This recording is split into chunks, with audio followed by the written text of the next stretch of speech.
Hello, welcome to Global Mission to Peace and Mystic View number 38. We're joined with Dan Winter, and we're going to be discussing the infrastructure of bliss. And of course, I'm joined by Shelley. Hello, Shelley.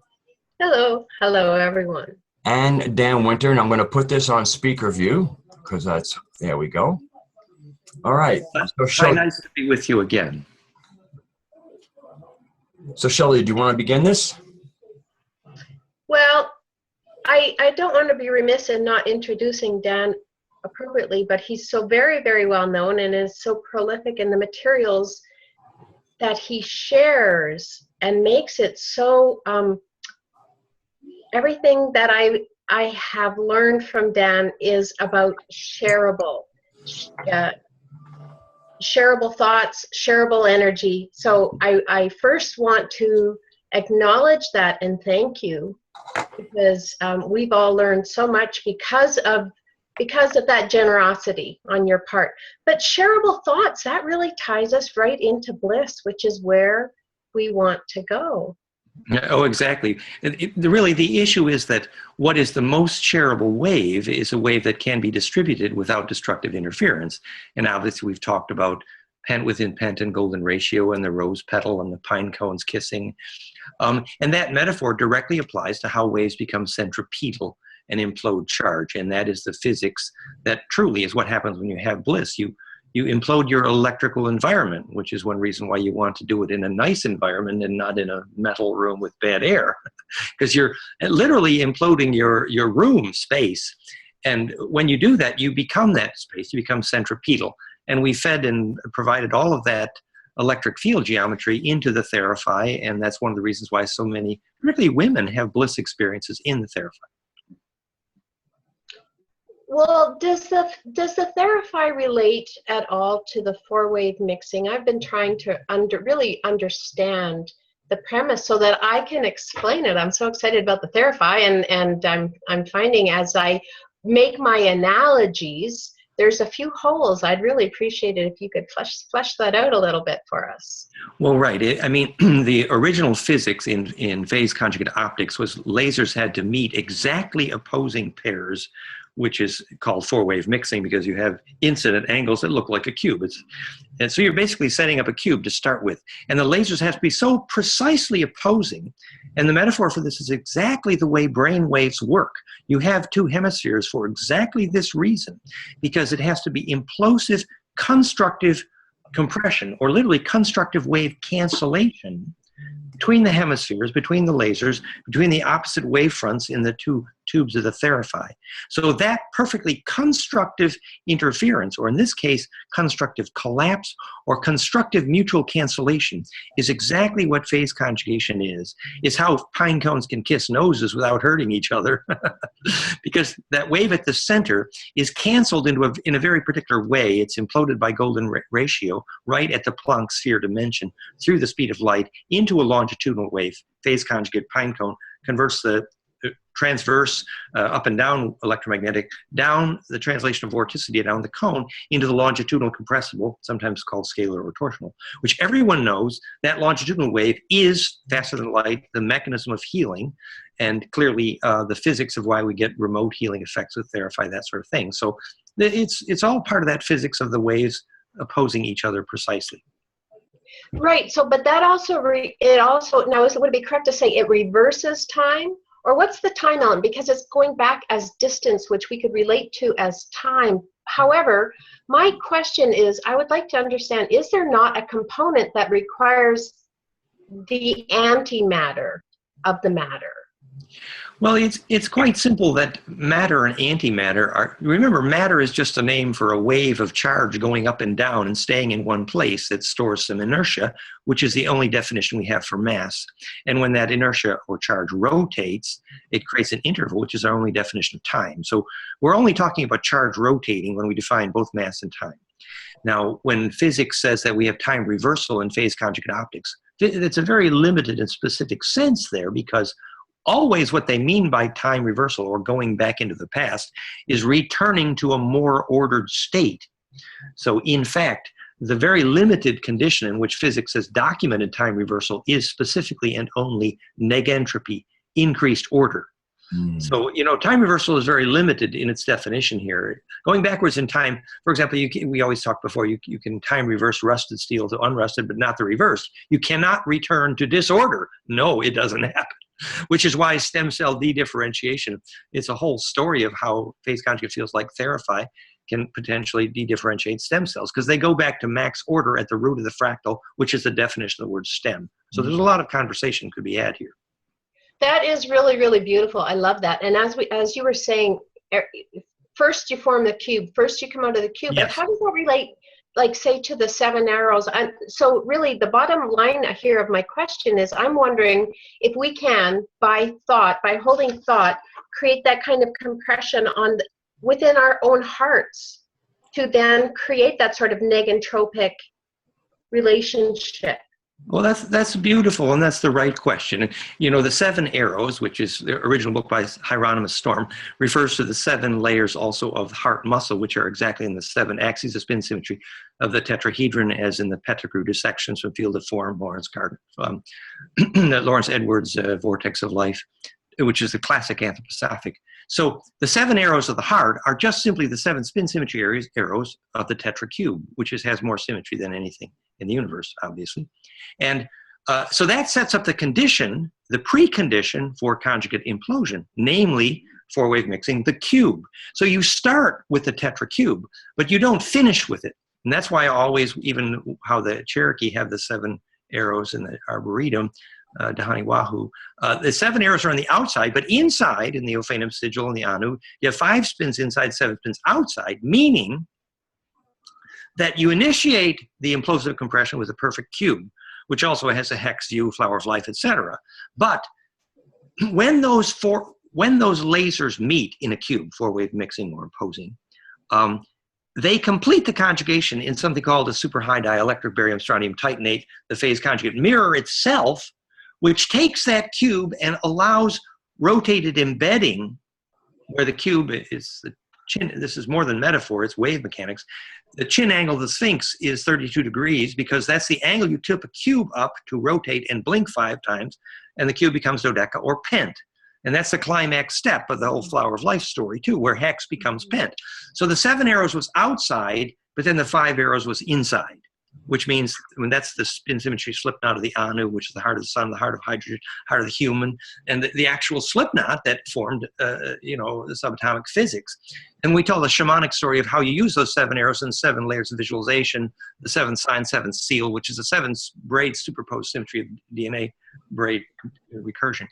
And at our website, 7arrows.net. So it is the completion of the conjugate moment when the cube then rotates from a hex 7-arrow symmetry into a pent. And that was the climax step of the flower of life. And Drindlow rightfully said, well, the last step is dangerous, which is to go from hex to pent, because if you're not ready, you get spaced out, scrambled eggs. And that test is simply, are you a shareable wave? Meaning, do you have pure intention? Meaning, do you have some information that can be distributed, which is of service to all, which makes you then insoluble in the collective unconscious, the physics of which is longitudinal wave mechanics, literally a fractal field. Right. So now we could replicate that. If we can replicate that with thought, we could replicate that with matter as well. For example, building our homes or building our communities, as you said, creating the cup within the cup, or the Holy Grail, where the inside is identical to the outside. And also within water. So if you would tell us a little bit about maybe the water imploder, how that would serve, and I mean, I see in Alberta you just recently had great results with the medical, I think it was the medical, was it cannabis, that big industry, but then also perhaps we could bring it into bioarchitecture, which we've only heard about through you, so I'd love to have you introduce that a bit further for us. Well, you're bringing up all our favorite conversations. Well, it's true that at theimploder.com, the super imploder was documented to 60%. In many cases, growth increased by weight in cannabis hemp. And that was replicated in South America as well. 30 to 60% is typical. So cannabis hemp particularly loves the super imploder, which is obviously the solubility effect. You have the implosive vortex nozzle, which is piezoelectric if the water is conductive, for example, in the biodynamic preparation, rock powder, which makes the activity of the vortex nozzle itself bioactive. And that's then dumped into the supermagnetic, and that results in the magnetic rotor effect. And you have the dramatic spin density increase, molecular cluster size decrease, and solubility increase radically. And that's the solubility bioactivity increase, which is so famous for the superimploder. It's good not for just plants, but people. So that's true. And to extend that conversation, then we have 3 going on 4 major international TheraPhi centers, especially Belgium and Norway now, which are using the superimploder in the imploder spa with the TheraPhi plasma, because the synergy is amazing. For example, they've had documented cases of psoriasis solved by using the superimploder, recirculating water in the imploder spa. A dramatic solution to skin problems, many other problems. Hydration effects. You have the healing water in the spa, which is very synergetic to the TheraPhi effect. So this is happening. It's working well, and we're very pleased. And you know, the TheraPhi itself has been documented to be a bioactive field, dramatically affecting seed growth, just like Stonehenge did. We know the electrical engineering for why. I would love to think that we're able to bring Bliss to water. After all that we've done with water and all that water has carried us through, you know, it would be lovely to give back some Bliss and think that we can impact that. But look at water with the hydrogen molecule, and as you said, it was the heart of hydrogen, the heart of Anu. Yes, well, we're the ones who wrote the equation to prove that the 3 radii of hydrogen are golden ratio exact integer exponents of Planck length and time, meaning that hydrogen is profoundly fractal, the center of the water and the DNA ladder rung. And it's true that restoring Bliss to water is a beautiful metaphoric way of saying restored centripetal forces, which is the essence of what Bliss is you become charge radiant, what Bliss is, if you become charge implosive. So becoming centripetal is step 1 for Bliss and for water. And that's what the imploder is designed to do, yes. Well, Radagast, you've been looking into hemp production, what is required, and also into bioarchitecture. Yes. Well, one of the things I wanted to bring up was I wanted to, I don't see my face coming up, so I don't know. Am I on the screen for you? Yes, yes, you are. Okay. So anyway, Dan, I recently built something like this. You know, this kind of pyramid. Right. It's like, I guess, what's called the Russian pyramid. And from what I understand, the effects of it are 3 times the height. So this is a foot high. So like, you know, a 3 foot radius of effect. And supposedly it's good for growing things. And it makes me think of also the Irish towers that are seen in a really great book I read called Secrets of the Soil. Not only do they have the Irish towers, but they also mention the rock dust. Exactly. Yes. And how important that is. So anyway, I was putting this by my pillow because it would be within the 3 foot radius, and I found it had effects. Are you familiar with that sort of pyramid and the field it puts out? Yeah, the Russian pyramid guy was teaching with us in Paris recently. Yeah, the concept was good, actually, although the Russians had screwed up in some of their new ones. They're using steel and aluminum, which is a huge mistake, yes. Which brings up the point I wanted to make to you, which was that it's the capacitance of that device which actually gives it the power. So any kind of thin film coating or the capacitance of the material used is critical, actually. Cardboard's not bad, but so obviously a thin film of gold would be great, but there are lots of material that can have a high dielectric that'll result in an implosive capacitance. And you would measure that with a spectrum analysis of the weak capacitive field, which would then prove to you how it was bioactive. So the actual physics has to do with making capacitance, literally the plates recursive. And high dielectric materials serve that function because, as you know, the dielectric constant is the sort of definition of biologic materials in general for biologic architecture. That is the quality of resonance of the insulator between the plates of the capacitor that allow effective resonance. It's literally how to make a perfect echo, like the Sufi in Meetings with Remarkable Men. So that the perfect echo is the dielectric that's super, which is why things like a monoatomic material or a thin film gold, anything that makes the capacitance recursive. So you're having fun playing with the ratios of dimensions, great. I would next encourage you to play with material choices to amplify the capacitance. All right. Because I did see a video where somebody was able to, had an app on their phone that was able to, I guess, measure picoteslas, or even just, Well, actually, the way we demonstrated at goldenmean.info/biophoton, and we use a weak capacitive coupling, aka Callahan. By the way, Callahan is the one who documented that the level of the dirt in the stone Irish towers was adjusted for bioactive field. For example, when they adjusted the dirt level for 1,000 hertz, they achieved a pain reduction for birthing. And we now know the physics of why. And so these were tuned, actually. Yes. And we documented that with Callahan, worked with him in Florida. And so the bioactive field generation in general is related to, the microwave conductivity. And, Callahan was a pioneer applying this to insect navigation. And applied to architecture, it's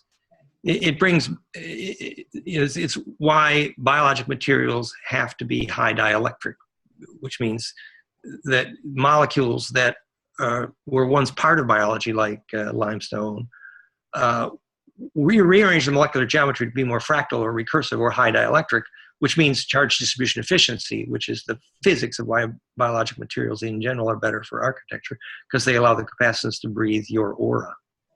So with building, when people are, like a wood structure and they're putting dry board on, which is largely gypsum covered with paper, how is that as a building material? The wood is good. Of course, hardwood's a little better, but the wood is good. The gypsum is not bad.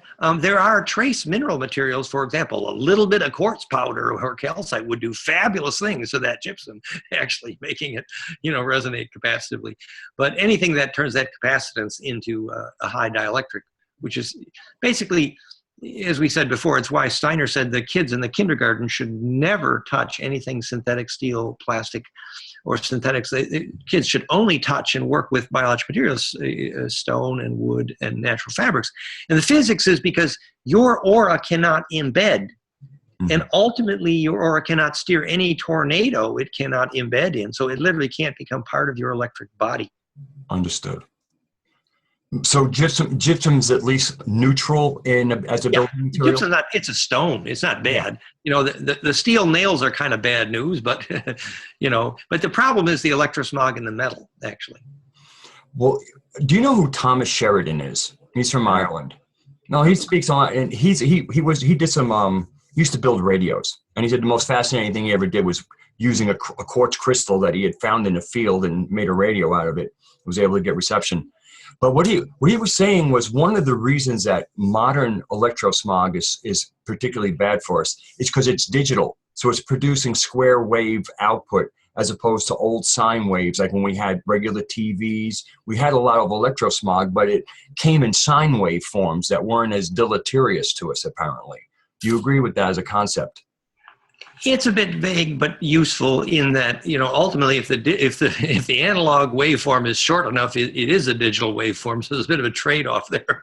Okay. But the real issue, to get to the pure principle there, is ultimately successful embedding or constructive interference. For example, it turns out that 50 hertz, the European power, is an integer golden exponent of Planck, whereas 60 hertz is not. Oh.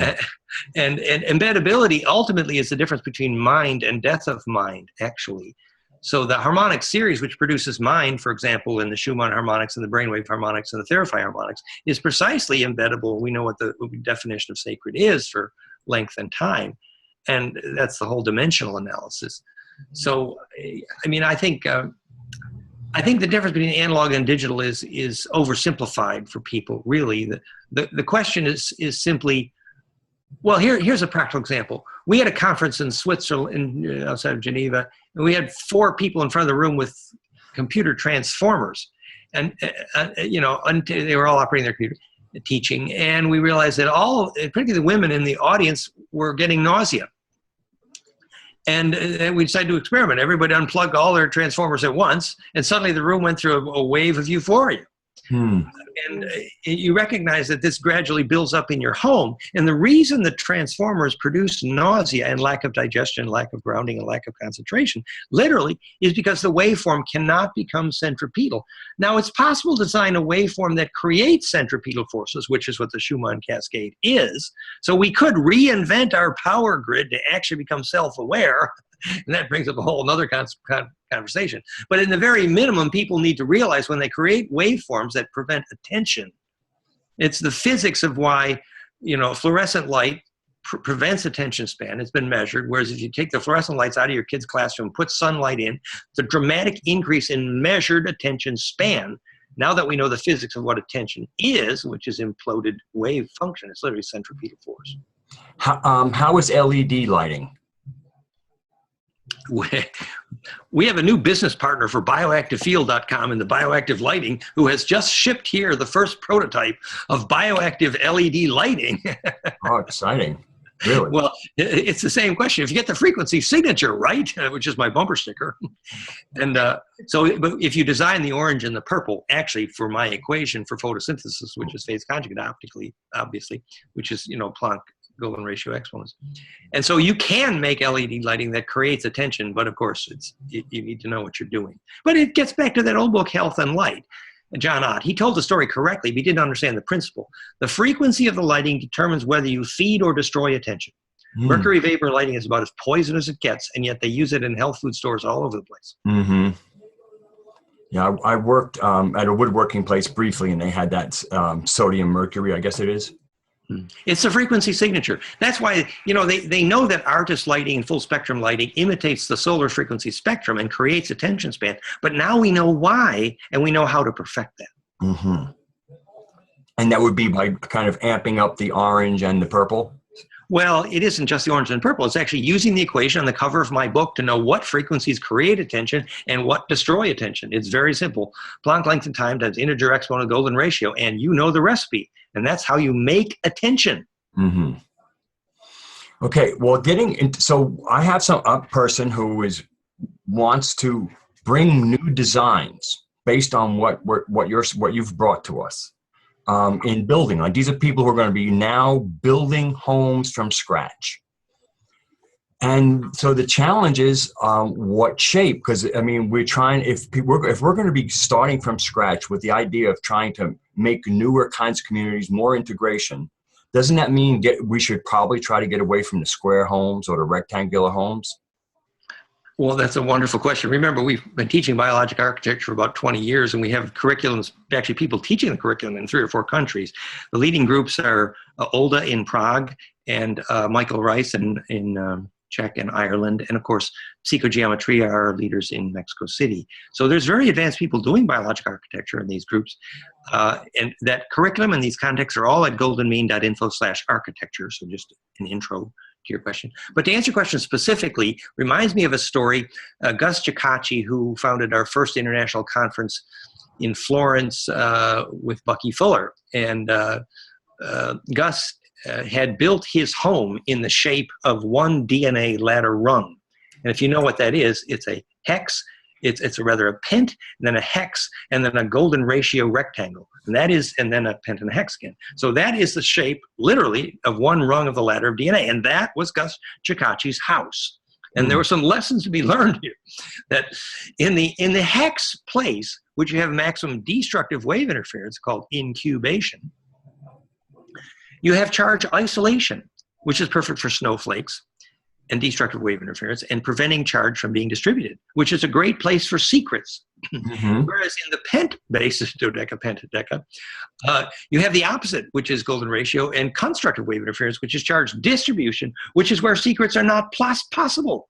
Right. And in that part of the house, you do activities where you want to do distribution. But in the parts of the house where you get the point that nature uses hex and cube functions for very specific things, which is simply to isolate charge. And nature uses pent and golden ratio, which is the shape of every living protein, by the way, where it wants to distribute charge. And that directly applies to what part of the house you design and what geometry.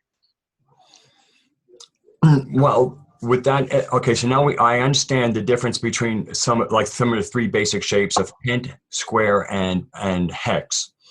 But if you're building a home, would you still be able to use the square shape? And then I mean, how would you incorporate this into somebody building a small home and trying to? I mean, we know the material part. Yeah. Well, Enough. the short answer is that, and Michael Rice and the other biological architects have worked with this beautifully for years. But the short answer is, as we taught for many years in the physics of Feng Shui, that the Chinese were right, which was that square corners are Feng Shui evil. But we now know the physics because they create capacitive destructive interference, just like a square in astrology. So the answer to your question, obviously, then is spheres are bad in general. Squares are bad, at least a conventional square. Now, golden rectangle, that sort of thing. What Michael actually evolved to, Michael Rice, who probably leads this area in many ways intuitively, is egg shapes. They do beautifully with egg shapes there. Just one second, I'll just try to take that off. Sorry. So, egg shapes in biological architecture are beautiful. And the idea is to create a living wave function. We did find that people who live in spheres really do tend to have a problem, actually. Oh, interesting. I guess I'm thinking about from like creating blueprints. I mean, if we're going to be having new structures, we're going to have architects who can conceive literally outside the box. Yes. No, and these things like straw bale, which have beautiful capacitance, and rammed earth, which have beautiful capacitance, and that curriculum is all at goldenmean.info/architecture. Okay. We have a beautiful description of the whole curriculum, and it basically involves making a living capacitance in the walls. Okay, but now is that living capacitance more based on material than shape of what you're building? Always both. The material is the molecular geometry, and the shape of the walls is the macromolecular geometry. And if you have self-similarity. Yeah, I'm just trying to develop a language for people when I'm speaking to who are actually coming to me to inform some of their builders, like, well, how do we proceed? Yes. And, as I say, that curriculum has evolved. In fact, we actually have an architecture for deserts as well. And we have an architecture for the Spanish cultures as well. So that curriculum is well evolved. Well, now, if I recall in Feng Shui, in most cases, the entrance of your home should be facing south. There's a certain metaphor there as well. For example, in Feng Shui, they had it right. You often want to face east or north because you face the direction from which the charge wind is blowing, for the same reason that a sailor must face into the wind to steer. Mm-hmm. But also, if your house is on a hill, then chances are the charge wind is going down that hill, and so you want to face up the hill. And that metaphor applies exactly to where you put the mouth of a labyrinth as well. Because, I also know in Feng Shui, usually they want a dragon, like in the north, like a kind of like a hilly protector, so to speak. Which I think they call a dragon. I'm not unfamiliar with Feng Shui. The ideal Feng Shui layout, it has the land geometry and the water relationships just like the feminine organs of a lady, really, which is very, very appropriate. Uphill you have and then you have the water feature, and you have the valley, and it's basically a way to contain charge in a way that becomes centripetal. So, how about constructing a home in the shape of a pentagon? Is that too much energy collection for a home? It would be a place where it would be hard to have secrets. It would be a place where your dreaming would go toward distribution more than conservation. For certain kinds of function, it would be good. I might comment, every indigenous tribe on the planet is very clear. You do not live in the sacred space. Mm-hmm. So let me ask you, I recently spent a few weeks on a boat, and many of my community there live their entire lives on boats. How does that bode for them being constantly, would that be bleeding away the charge? Or Just 1 second here. No, I'm with you here. Well, actually, the classic feng shui, I believe, has it that, and I guess there's some personal experience here, that actually life on a boat is bad feng shui. Is the short. Mm-hmm. And the reason for that is, let me give you an example. The most advanced school of geobiology here in Europe, Stefan Cardino's genedelieu.ch out of Geneva, they have charts that show why your aura collapses when you walk over a water vein. In fact, it's a way of calibrating your aura. They have you walk over a water vein and measure the amount of collapse. Now, why does your aura collapse when you walk over a water vein? For the same reason that the advanced builders like Olden Prague, they actually designed the house to put the walls over the water vein so that people don't sleep or sit on the water vein. So why is it so bad in geobiology or feng shui to sleep or sit on a water vein? Well, it's really quite simple. As the children are driving by, if they hear the sound of a living river, every child wants to pee. It's because the water wants to join the life force. So when you walk over living water, your aura goes bye-bye because it follows the life force. So sleeping or walking or sitting on a water vein is extremely bad news geobiologically because your aura is going away.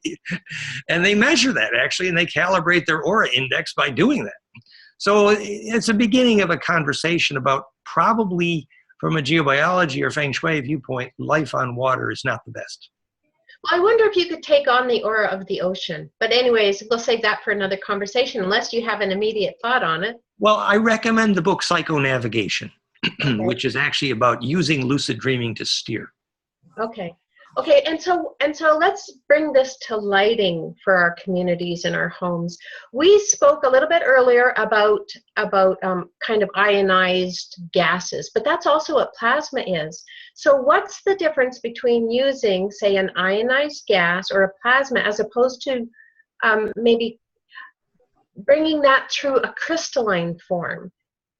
And so that's a kind of a two-pronged question. But we could start there because in the EO book of the ancient Gnostic text, there was a little bit of a mystery to me. It said azozio, and azozio is a crystal that I think receives light at a specific angle. So I'm always looking for that. Well, to start, the ionized gases, like, of course, mercury vapor lights, produce a spectrum which is maximally poisonous, as we said. Whereas the noble gas, remember, noble gases are defined noble precisely because of the fractality, that is the completion of the electron shell geometry, self-similar to the nucleus. So noble gases are classic conjugators, and conjugators in the optical spectrum are very high frequency conjugators that are beautiful. And so the noble gas then is conjugated with the low frequency spectrum, which perfectly fits that, and that's what Therify is. So, and you know, plasma is famous for healing cancers, and if you use it with a conjugate arrangement like Therify, you have the best of both worlds. It's a fabulous thing. Now, in classic crystal geometry, for example, a quartz crystal, the frequencies of capacitance available to you are very limited. And so, you know, a classic quartz crystal, even a crystal skull, for example, is going to be very narrow spectra and not implosive in any kind of broad spectral, and the opposite of conjugator. But,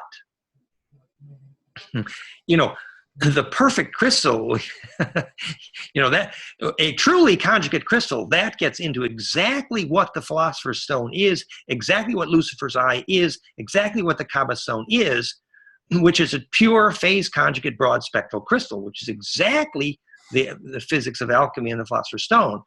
And and what John Dee's scrying stone was, and what the coating that made the bottom of Nostradamus' scrying cup work. And that coating is obviously a phase conjugate dielectric. And to give the example of why the Philosopher's Stone, which was originally the Kaaba Stone of the Muslims, Lucifer's Eye, worked, the physics was that, you know, the glass meteorite, like the red glass of the Templars, had vaporized gold propagate through it when the meteorite was approaching. It's the only metal that survived the impact of the meteorite. And when you propagate vaporized gold through the foam geometry of the crystallizing glass, in the right macromolecular temperatures, the real physics of the philosopher's stone, what you get is the macromolecular glass foam, self-similar to the micromolecular of the monatomic gold in the gold vapor propagated through that. And that's what was ground up from the Mad Caliph to make the original red powder that Dee and Kelly used to make the purest gold ever measured on this planet by the British Royal Society. So, you know, it is absolutely possible to make a phase conjugate dielectric, and that is what the perfect crystal was, and that was John Dee's life, and the scrying stone, and the philosopher's stone, and, you know, that's advanced science. But that's where alchemy leads, and it's pure charge implosion. It's interesting that you mentioned how a mercury sodium light has a toxic output, because I remember reading, I think you might know who Garudas was. He wrote Gem Elixirs Vibrational Healing. I know, yeah. And in one of the books, he's describing how earlier they had invented harmoniums, which was like rotating crystals that you would depress it on, and you would kind of like create multiple singing bowl effect as you kind of create a pedal and turn this thing. But the earliest harmoniums were made of lead crystal. And they found out that after prolonged periods, or not even that prolonged, but any kind of exposure to that music made was producing neurological problems and disease, is just almost like lead in your water. So it really, what seems to be obvious with whether it's mercury lighting or lead crystal sound, the neurological toxicity of both of these elements is transmitted within, whether it's a light frequency produced from them or a sound frequency. That's right. It's called the dopant in the crystal. It's what tunes the crystal. It's why a trace iron in a quartz makes it into citrine amethyst, where the iron geometry is then doping, which is to say tuning the crystal cavity. And the climax condition of that is what's called the fire crystal, or the Toy stone, or the Girku, or the Silmarion, which actually is the ancient mystic communication device of Enki, and that's described pretty well in Anton Parks. Well, I think it's interesting that you bring up, basically the kind of like the genesis of Tolkien, which is the Silmarillion. Absolutely, yes. The stones of the sea, or the fire crystal of Atlantis, was a real piezoelectric physics.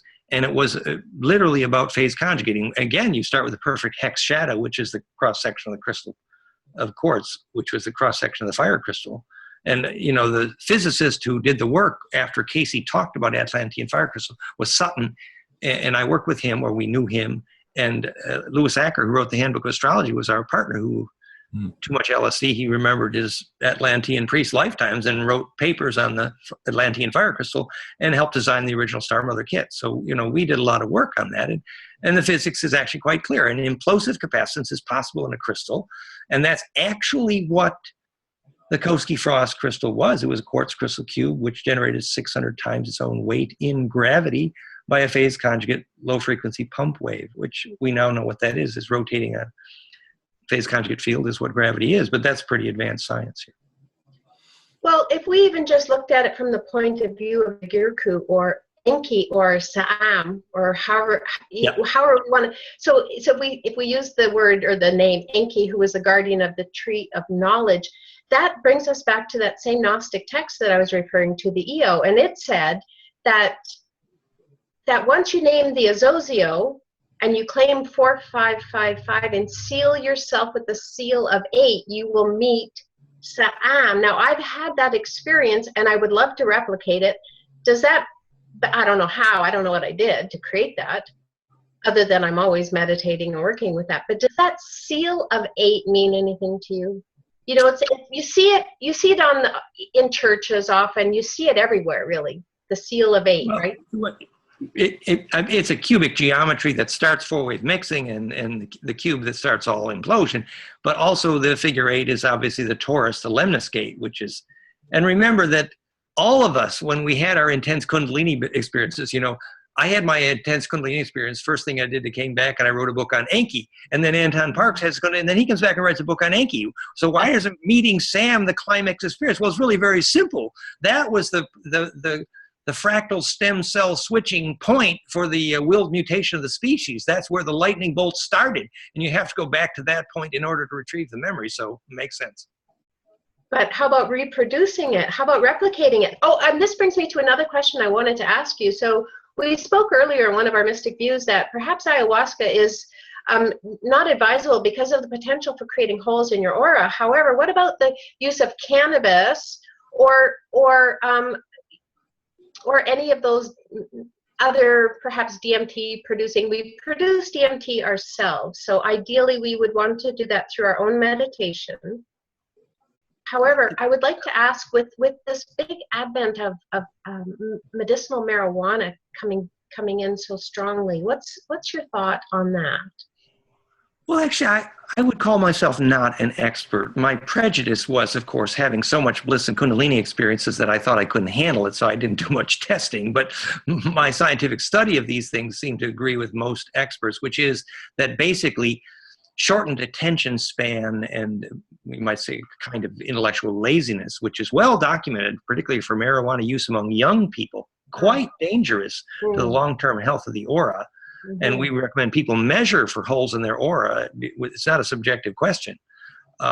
So actually, for people who have certain problems, and in a shamanic context or occasional use possibly, but actually any general long-term use, unfortunately, and I call this the Terence McKenna phenomena, which is failure to recognize that if you give your body the psychoactive chemistry in a way that short circuits the body's ability to make it the chemistry from within, ultimately then the steering wheel passes from you.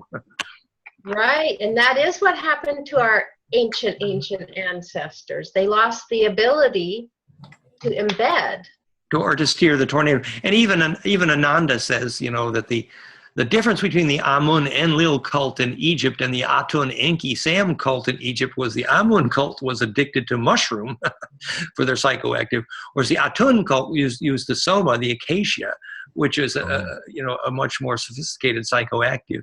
But in both cases, it's whether the aura actually becomes, able to sustain the steering point of the tornado or becomes fractionated. And Thoth classically narrated a whole series on fractionation of the personality resulting from the gold powder addiction. Mm-hmm. Well, it seems to me that with whether it's gold powder or whether it's psychoactives, it's whether or not you use them as a tool or a crutch. And I mean, I really see that because as somebody, I came through the 60s. I've done my experimentation, and I've also gone long periods without. And then my dabble, and that initial dabbling is quite profound.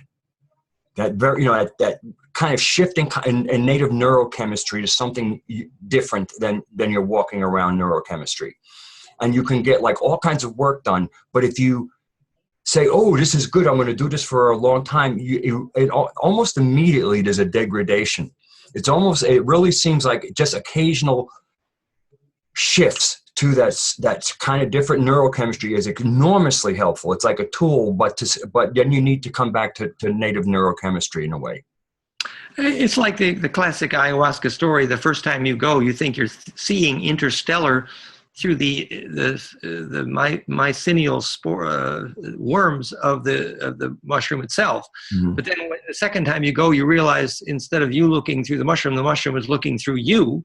Mm-hmm. And the physics is that whoever is more centripetal is the one doing the looking. Uh-huh.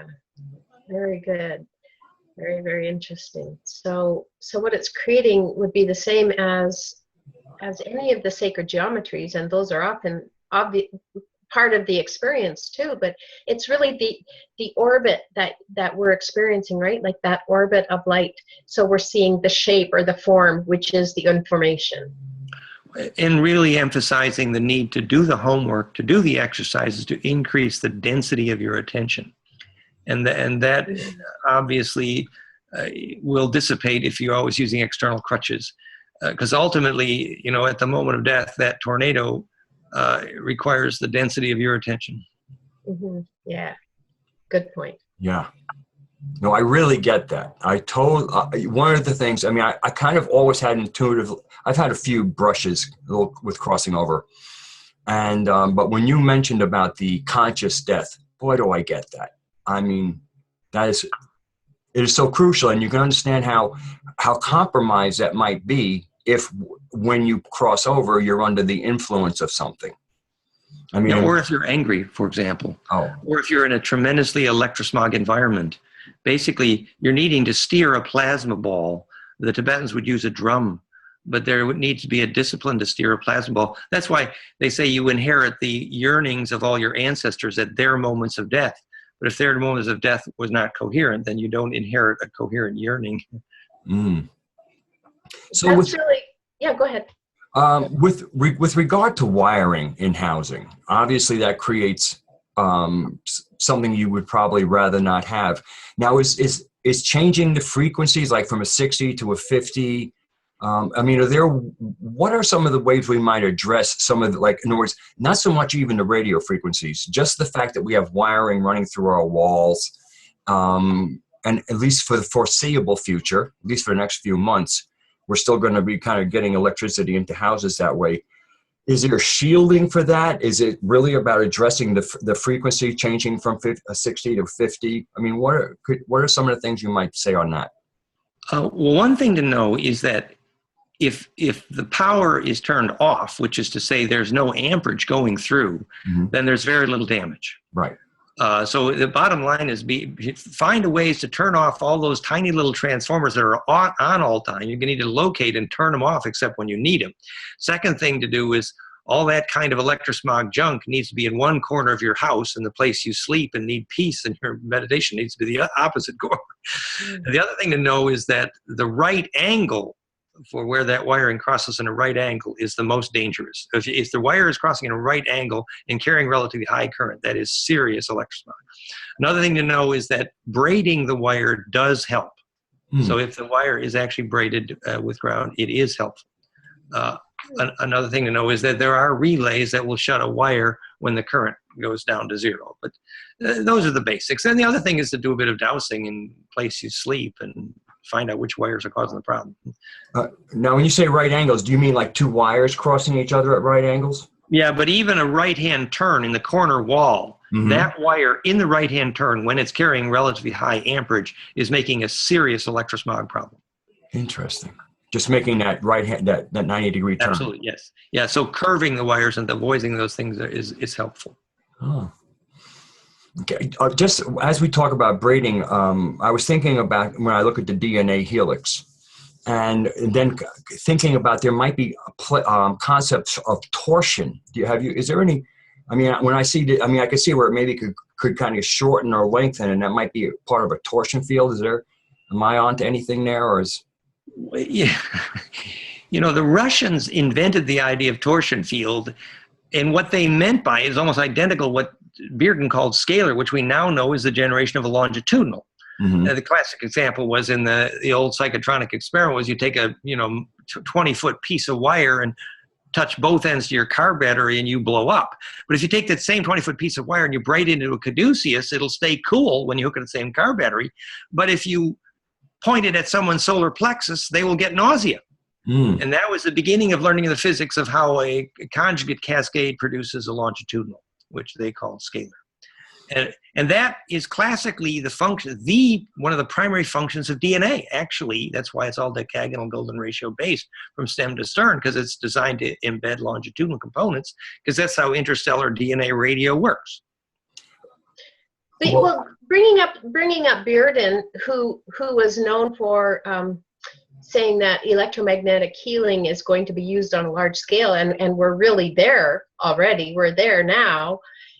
Thinking in terms of all of this information about bioarchitecture, is there something we would want for a healing center that we wouldn't necessarily want exposed to our homes, or, as we were talking about some of those very specific energies? Is there anything that would be very positive or anything that'd be very negative to not include? Well, it's this, it's the same reason a sacred temple is great for healing, but a bit of a dangerous place to live. For the same reason that Therify sessions, 3 to 7 minutes is a good thing, but if you stay in there too long, you got issues. And the Therify exposure to a phase conjugate is a prime example of what sacred space is times 1,000, which is you will create centripetal force, but then you need to go away, you need to ground, you need to hydrate, and you need to detox. Because when you go into the presence of implosion, you don't stay there forever until you're ready, which is the same reason that you don't live in the middle of a lightning bolt, even though you enjoy Kundalini. That's awesome. And so with Therify, does that imply then a little is good and a lot is not necessarily better? What about Exactly. every day for 3 minutes? Is that good? Well, there's a lot of differences from person to person on what you're treating. We started with 3 to 6 minute sessions, and some people do longer, and some people can handle it, but we do definitely have people with a bit of burnout. And we know why, because you get implosive capacitance to high frequencies, and this is going to break out geopathic, pathologic materials in the blood, actually. So the classic what detox is exactly what's called for. The same way if you go into a sacred space and have an intense bliss experience, you go away, you ground, you hydrate, and you detox, and you get your dreams sorted out because your thoughts speed up so much that ... you need to find which ones are shareable. So Sam's actually doing me a favor by not coming too often. Well, it's the same way that, in the movie Powder, well, the lightning is a climax experience. Yes. Go ahead, Shelley. I had something that percolated up, but then was that? Okay, let's go back to the electromagnetic healing and how that works with wave reversal and with time reversed, EM signatures or patterns, time reversal, transforming as healing patterns. I think the most practical way to talk about that is what we talked about before, what the Sumerians meant by "I will raise a Shem unto the Lord." And in the Bible, they translated that "I will make an altar in the church." And now Zechariah Sitchin says, no, Shem means highward firestone, which is to say implosive capacitance, literally access to a black hole. So the ancients wanted to build a Shem unto the Lord because their major problem when they arrived, the Anunnaki, whatever, was premature aging. They needed a little time reversal. That was one of their main reasons for coming here. And what they meant by time reversal or rejuvenation field was something very specific. It wasn't exactly winding back the clock.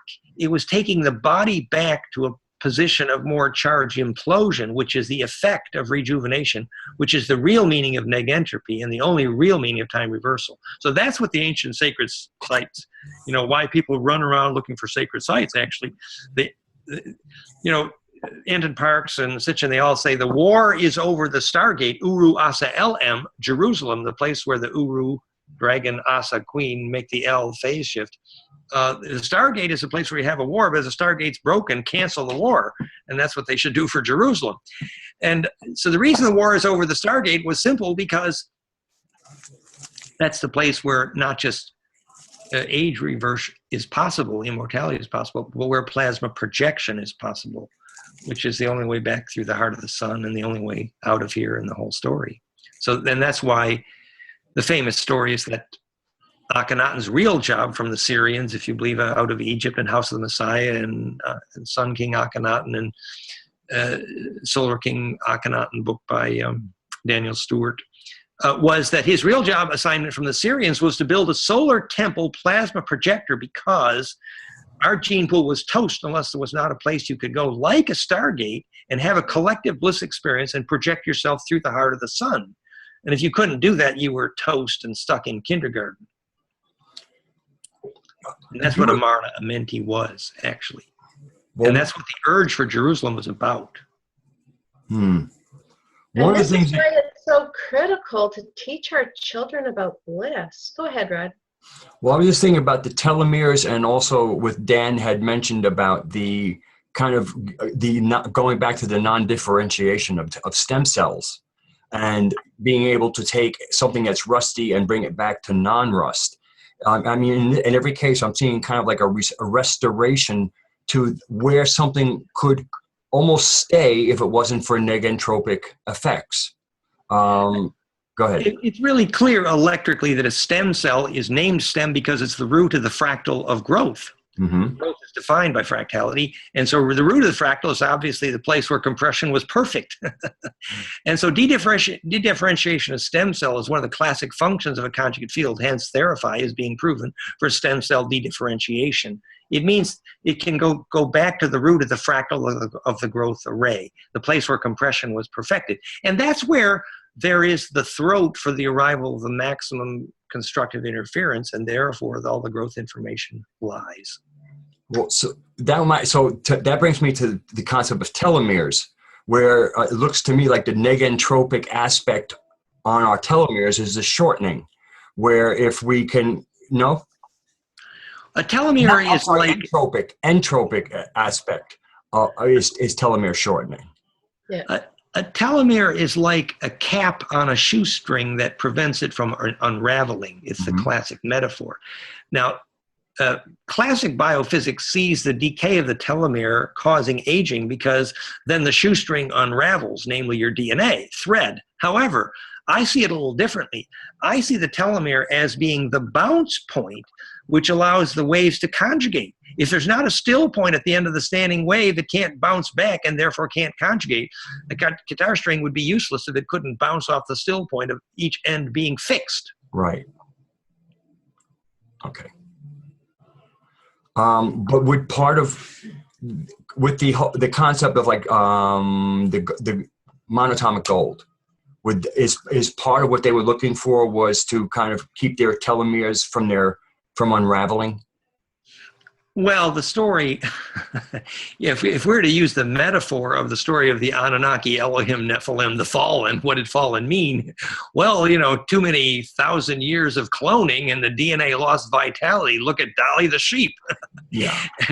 And we're doing Groundhog Day with that story. So the decay of their vital function, they had learned to use electric fields like the Shem to prevent aging, but in fact they were losing their soul, which meant DNA had stopped imploding or phase conjugating.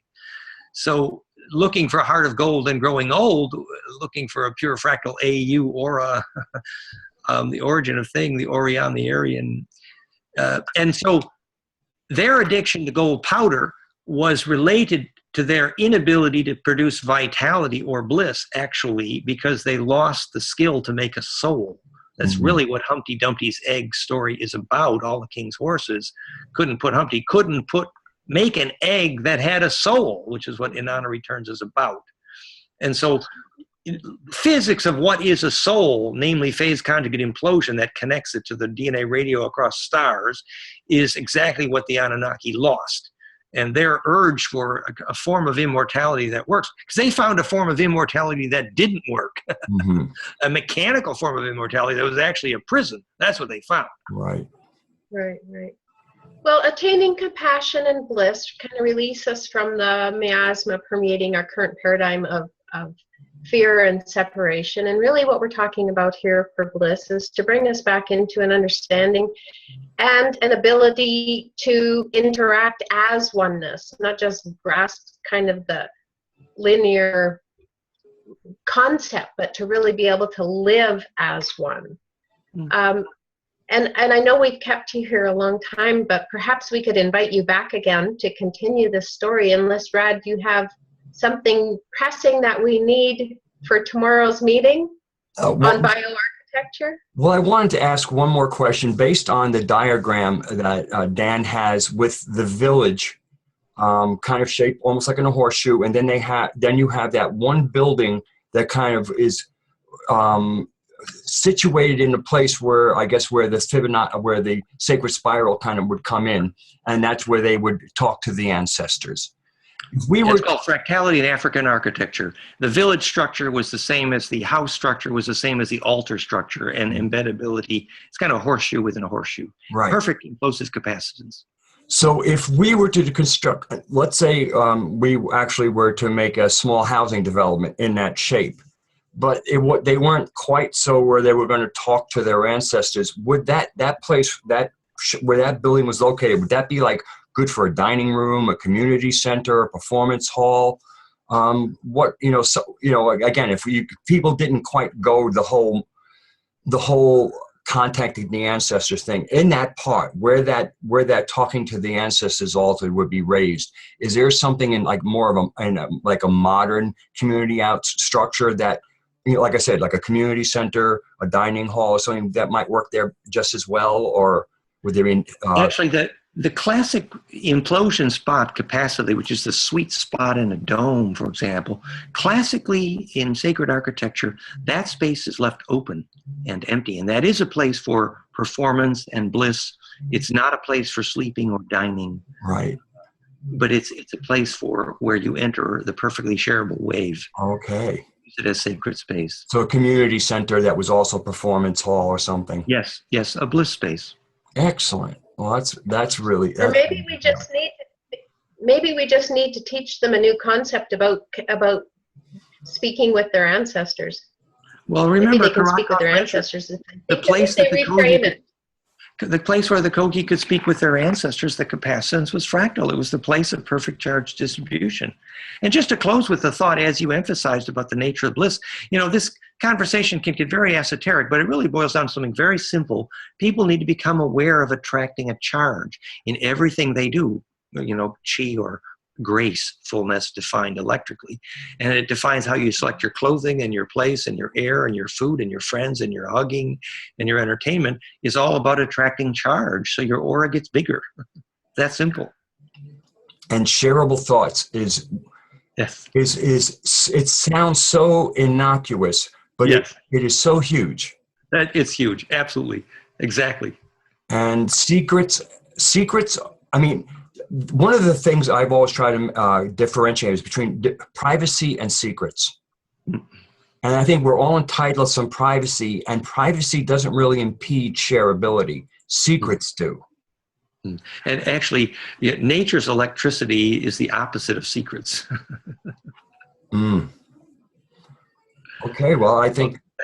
Thank you very much. We've really had fun here. And let's make this all shareable. We intend to. Okay. Thank you. Okay. Thank you, Dan. And thank you all. God bless you all. Until next time.